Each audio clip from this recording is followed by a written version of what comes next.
You've tuned into The Mountain Gardener with your host, Ken Lain. Gardening can be challenging, but with these simple insider tips, you'll reap huge rewards. Now, let's tune into today's Mountain Gardener with Ken and Lisa. And we are back with Lisa Waters Lane in the studio. She comes each week, stumbling already with Easy your for you garden questions. Just what are neighbors talking about? What are other gardeners that we can learn from?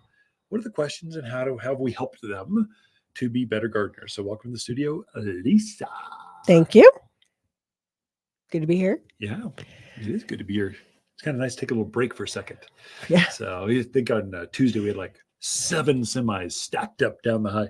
We kind of like, oh my gosh, they weren't all full trucks. It just kind of lots of little loads. Lots So of little things loads. going. Makes a lot Exciting. of plants. You betcha. It does have a lot of plants. So someone came in and said, whoa, you couldn't put another flower in here. So everything you see is going to be gone by the weekend. We'll have to restock. So right. We move a lot of plants this time of year. We do. So what kind of garden questions we got? So our first question is from Pam, and this is showing up a lot right now. She says, I have a clear, sticky substance, I can't talk either, on my roses. Is that from aphids? And what is the best treatment? Yeah, clear, sticky. It can be on more than just roses. It could be on pine trees. I've seen it on apple trees. Sometimes peaches, pears. Peaches. They love fruit trees. Some pine trees are a natural, but different kind of aphid, but it's still an aphid. They're related. They're cousins. So yeah, it's called excrement or honeydew is the kind way to say aphid poop is out there spewing, giving that glossy thing. They have a piercing mouth part. They suck the sap out of the new growth of your roses or rose buds, and then they poop out the sap as they digest it, and it leaves this residue. It has this shiny, looks almost wet, where it spills down. The rocks underneath your trees can look like, wow, did the sprinkler system go off? What's happening? Why is it can spot your car if it's a big ponderosa pine or something. So if you see spots on your windshield or your hood, that's from aphids up in the trees. You should get rid of them. And so what to do? So the internet or organic gardeners say, hose them off. I will never give you that advice because you'll be hosing them off every day for until summer. If you're going to take the time to hose them, add a bug killer. And so this time of year, I would say the easiest thing right now, the safest, least expensive, least offensive, safest for you, the pets, the dogs, is horticultural oil. Oils are a heavier oil than neem oil. Neem oil is what we use in the summer. Right now, it's cool enough at night where you could actually put on a heavier oil to coat their body and just obliterate them and their eggs. Did you know that aphids are the only bug that give live birth? And they lay eggs. It's like they go from one aphid to they're hundreds in like a week. And that's why they're populating like crazy. They're asexual they're multiplying. too. They're asexual. Don't need a boy and a girl. I got this covered myself. And so they just keep replicating. Mm-hmm. What other tidbits? No, that's it. That's all I got. They do change color depending on what they're eating. True. So they can be red and green and black and they change. Generally, they'll be green. So they take on the same. So for Pam, her roses, they're eating the rose to that stem. So they'll be that color because that's what they're eating. They take on whatever color that they're eating. So spray them with horticulture oil. I would say sayonara could work. Kind of anything kills an aphid because you got a soft body. Or if you really want to have fun, get a bucket of ladybugs. And here's how you release them. So you take a bucket. So we've got a bucket of 500 ladybugs. And so you take them home that night. You keep them kind of refrigerated. So you want them to be slow. You want to slow down their metabolism. And then at night, you hose down where the aphids are, hose down that rose bush, whatever. And then you release them at night because they're not nocturnal. They only fly around during the day. So you release them at night at the base of the plant. And they're going to go, as they warm up, they're going to go, oh, well, I can't fly right now, but I see this plant. I'm going to start crawling up this thing. And if they stumble across aphids, they're going to stay there until the food source is gone. And as soon as the food source is gone, your aphids are out of there and thrip. What they'll do is they'll go, okay, I'm still hungry.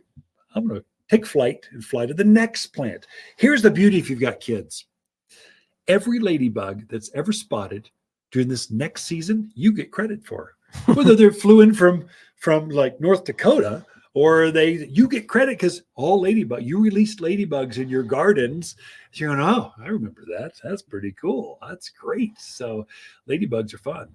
So, and they are highly effective, but they're not going to stay right there. They're going to solve your problem right there, and then they're going to move to the next wherever the food source is. They're ferocious. I think a ladybug can eat 500 aphids. I know it's a lot. But the other thing with the ladybug, so if they lay eggs, the larvae form of the ladybug is actually more voracious than the ladybug itself. Yeah. So it doesn't look like a ladybug. It looks like a little dragon, yeah, black and orange dragon. Yeah. But they actually eat more than the official ladybug. So ladybugs. Release ladybugs. Pam, come in and get some ladybugs, or just spray it with some horticultural oil.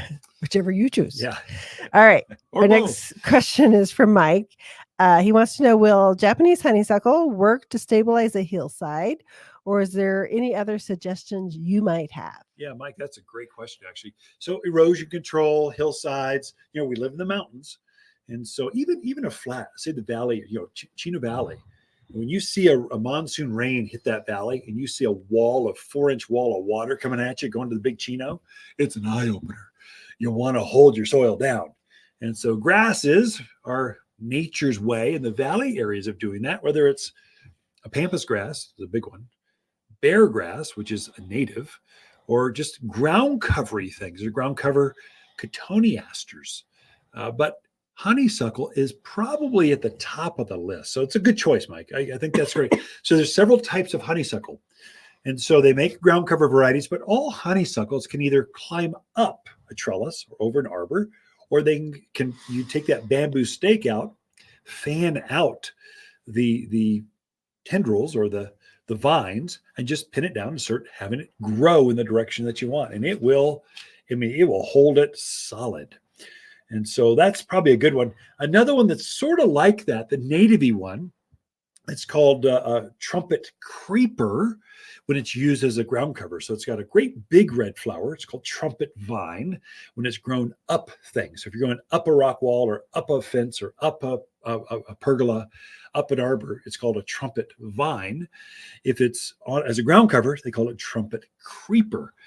Notorious for fast growth, big red flowers, and holding the soil down. It's another great choice. That's one, Mike. It's just a simple email. We can't go through. You got to come in and see us, and we'll walk you through and show you all the things that are. We have an entire section, knee-high and below shrub section, right next to the vine section. That's your people. You want to look at those because they're all good at holding down the earth, the ground, the gardens, keeping things in place. Mike, come see us. Okay. Come on in. Come on in. Next question is from Phil. I think we got time. He wants to know, can you top an arborvitae or will that damage it? Yeah. Can you top arborvitae? So I would say we can also put in that. It's actually a good question. Who'd that come from? Phil. Phil. Sorry, Phil.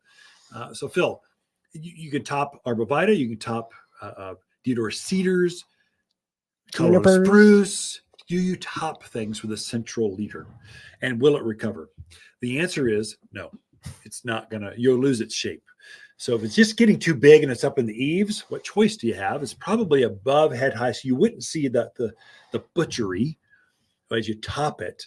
But is it going to regrow another leader going up? It'll take years. And so generally, those are not plants we hedge. We just let them grow and take their shape. They're easier to shape from the sides than they are at the top. But I understand if you've got to top this thing because it's banging up against the window. It's too close to some structure. Sometimes you don't have a choice. You just have to call it. I would say top it if you have to. If you don't have to, don't do it because it'll look bad. But if you have to, top it. Settle with it. See if you can live with that. And you know what? I know a really great garden center can sell you a different plant that's probably better for that space. That if you can't recover. So I would say best not to if you can, Phil. But You have to go for it and see how it looks when you get all done. That's all the questions we've got time for. So, Ken and Lisa Lain. Water's companion plants in May are Vining akebia, Indian hawthorn, Prescott sunshine geraniums, and purple robe locusts. Incredible long clusters of purple flowers in May that look just like wisteria flowers hanging from this local bloomer. The 8-inch fragrant flowers cover the tree profusely. Super hardy and drought tolerant with a brisk growth rate of 2 feet in 1 year. It's just the perfect backyard shade tree. You'll find the shadiest trees here at Waters Garden Center, 1815 Iron Springs Road in Prescott. For a more fruitful garden, increase success in the landscape that just feels better, then tune in daily to the Mountain Gardener podcast. Subscribe through your favorite podcast streamer or visit watersgardencenter.com. Better yet, visit me directly right here at Waters Garden Center. Thanks for tuning in.